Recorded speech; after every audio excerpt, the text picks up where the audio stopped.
बिस्मिल्लाहिर्रहमानिर्रहीम। अस्सलाम वालेकुम। ग्लोबल वीज़ा टिप्स के साथ मैं हूं बैरिस्टर मियां अमर अली।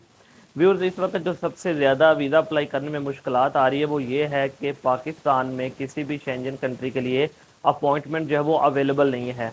अगर आप किसी भी कंट्री शेंजन का खासकर वीज़ा अप्लाई करना चाहते हैं तो आप जब उनकी वेबसाइट पर जाएंगे और अपॉइंटमेंट देखेंगे या आप VSF ग्लोबल विजिट करते हैं अपॉइंटमेंट बुक करने के लिए ताकि आप वीज़ा अप्लाई कर रहे, तो वहाँ पर यही लिखा आता है कि करंटली तमाम जो अपॉइंटमेंट्स हैं वो बुक हैं, आप जो है वो बाद में चेक करें। जब भी आप चेक करें तो ऐसा ही कुछ रिस्पॉन्स आता है। इवन कि आप किसी दूसरी सिटी जैसे कि आप कराची में चेक करते हैं वहाँ भी अवेलेबल नहीं है। अगर आप इस्लामाबाद में चेक करते हैं तो वहाँ भी अपॉइंटमेंट्स अवेलेबल नहीं है। तो आज की इस वीडियो में मैं आपको पहले तो ये बताऊंगा कि अगर आप जर्मनी का वीज़ा अप्लाई करना चाहते हैं तो आप कौन से डॉक्यूमेंट्स लगाएंगे जिससे आपका वीज़ा ग्रांट होने के चांसेस ज़्यादा हैं। और दूसरा मैं आपको ये भी बताऊंगा कि अगर आप जर्मनी के अपॉइंटमेंट लेना चाहते हैं तो किस तरीके से लेंगे और क्या आपको वाकई अपॉइंटमेंट मिल सकती है या फिर नेक्स्ट ईयर तक जो है वो आपको इंतज़ार करना पड़ेगा। इंशाल्लाह ताला डिटेल के साथ ये सारी इन्फॉर्मेशन मैं आप तक पहुँचाने की कोशिश करूँगा। लेकिन उससे पहले हमेशा की तरह मेरी एक छोटी सी रिक्वेस्ट है कि अगर आप ट्रैवल से मतलब इमिग्रेशन से मतलब या फिर वीज़ा से मतलब लेटेस्ट अपडेट हासिल करना चाहते हैं तो आप मेरे इस चैनल को ज़रूर सब्सक्राइब करें, साथ में बेल आइकन के बटन को भी क्लिक करें ताकि मेरी आने वाली लेटेस्ट वीडियो और इन्फॉर्मेशन जो है वो बर वक्त आप तक पहुँचती रहे।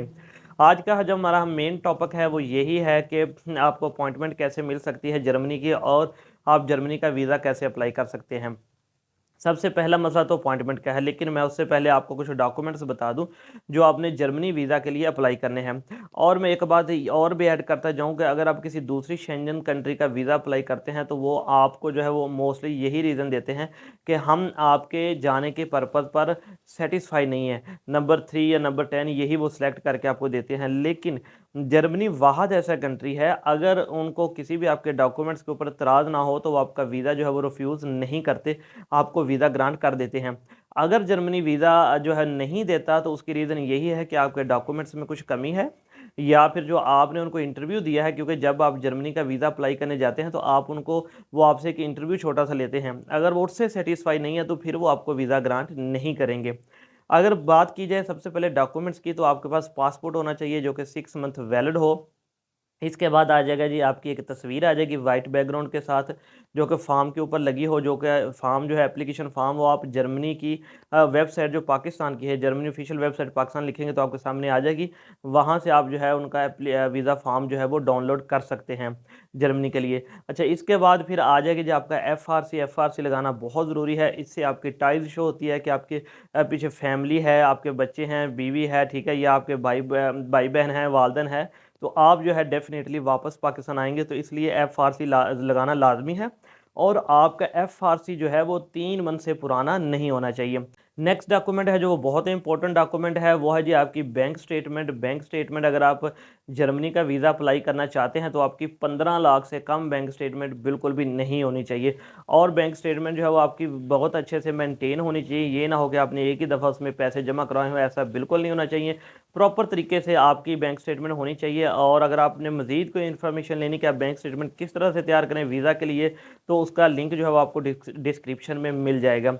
अच्छा जी, इसके साथ फिर अकाउंट मेंटेनेंस लेटर वो भी आपने साथ ही लेना है। जब आपने बैंक स्टेटमेंट लेनी है उसके ऊपर स्टैंप बैंक से आपने ज़रूर लगवानी है। और ये आपने तभी निकलवाने हैं जब आपने वीज़ा अप्लाई करने जाना है उससे 2 या 3 दिन पहले, क्योंकि 7 दिन से पुरानी बैंक स्टेटमेंट आपकी एक्सेप्टेबल नहीं होती।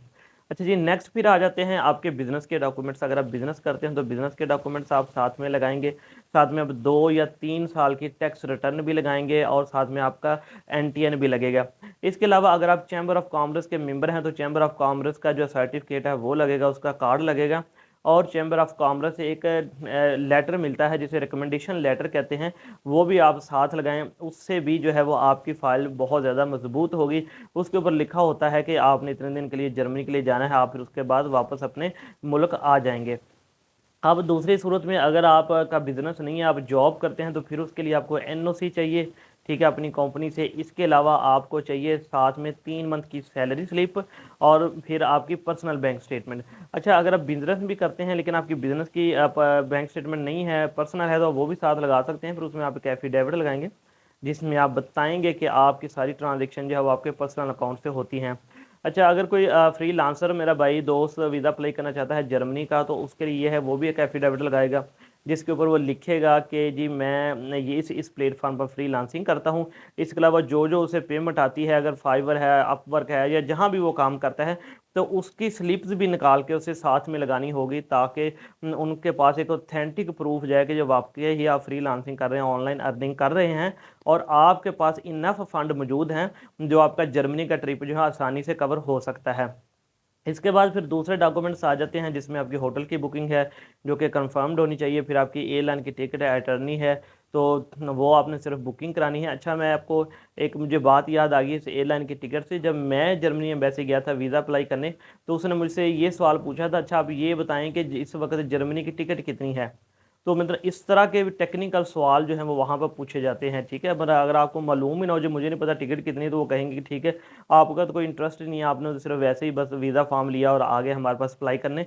तो इस तरह ये प्रॉपर आपने तैयारी करके जानी है जब भी आपने जर्मनी का वीज़ा अप्लाई करने जाना है, ठीक है। अच्छा, उसके बाद फिर आ जाएगी आपकी ट्रैवल इंश्योरेंस, जो कि हर शेंजन कंट्री और यूरोप के लिए बहुत ज़रूरी है, नेसेसरी डॉक्यूमेंट्स है। ट्रैवल इंश्योरेंस जो है वो 7 दिन की हो, 10 दिन की, जितनी देर का वीज़ा है उस ड्यूरेशन को आपको कवर करती हो।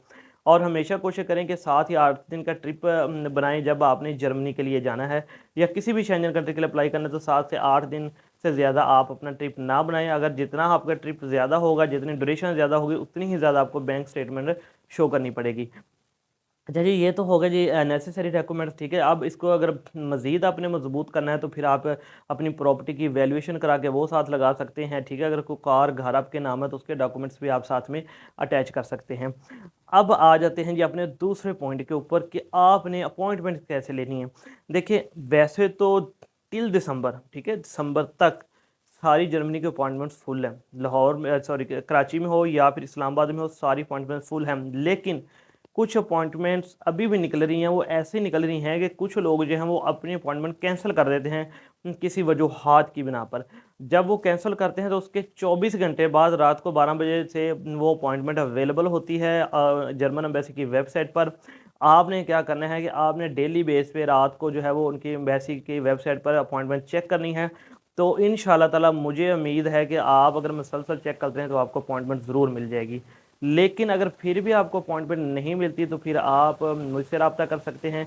मेरा नंबर जो है वो आपके सामने है, आपने व्हाट्सएप करना है। प्लीज़ थोड़ा कॉल से अवॉइड करें, मुझे व्हाट्सएप करें, मैं उसका जवाब ज़रूर दूंगा। डिले हो सकता है, लेकिन इंशाल्लाह ताला जवाब ज़रूर दूंगा। आपने लिखना है उसमें कि हमें आपने मैसेज ये बताना है, अपना नाम लिखना है, सिटी लिखनी है, और साथ में बताना है कि हमें 1 या 2 जितनी भी आपको रिक्वायर है ये अपॉइंटमेंट चाहिए। तो फिर मैं आपको तफसील बता दूंगा, क्योंकि कुछ लोग प्राइवेटली तौर पर भी जर्मनी की और स्पेन की और इसके अलावा इटली की, ये तीनों कंट्री की अपॉइंटमेंट जो है वो बुक करवा देते हैं, लेकिन वो प्राइवेटली तौर पर करवाते हैं।